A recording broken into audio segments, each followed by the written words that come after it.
പുരാണ കഥകളിൽ നിരവധി അസുരന്മാർ കൊടും പാപം ചെയ്ത് നിരവധി വരങ്ങൾ വാങ്ങിയതായി കാണപ്പെടുന്നു. എന്തിനാണ് ഈ അധർമ്മികളായ അസുരന്മാർക്ക് ഈശ്വരന്മാർ വരം നൽകുന്നത്? ജീവൻ തന്നെ ത്യജിക്കാൻ തയ്യാറായി ഒരു ലക്ഷ്യത്തിനു വേണ്ടി പരിശ്രമിക്കുന്നവരെ തള്ളിക്കളയാൻ ദൈവത്തിന് സാധ്യമല്ല എന്നർത്ഥം. സ്വാഗതം ഇന്നത്തെ സന്ധ്യാദീപത്തിലേക്ക്.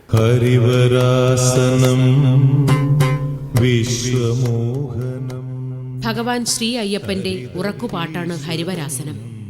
അത്താഴ പൂജയ്ക്ക് ശേഷമാണ് ഹരിവരാസനം.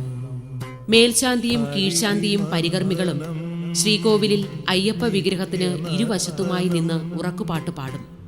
പാട്ട് പകുതിയാകുമ്പോഴേ പരികർമ്മികൾ ഓരോരുത്തരായി ശ്രീകോവിലിൽ നിന്നും പിന്നോട്ടിറങ്ങും.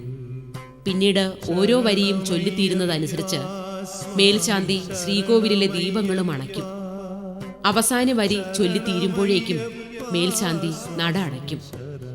ഹരിഹരപുത്രനായ ധർമ്മശാസ്താവിന്റെ വിശ്വസുന്ദരമായ രൂപഭാവങ്ങളെ വർണ്ണിച്ച് കമ്പക്കുടി കുളത്തൂർ അയ്യർ 1950 ഹരിവരാസനം എഴുതിയത്.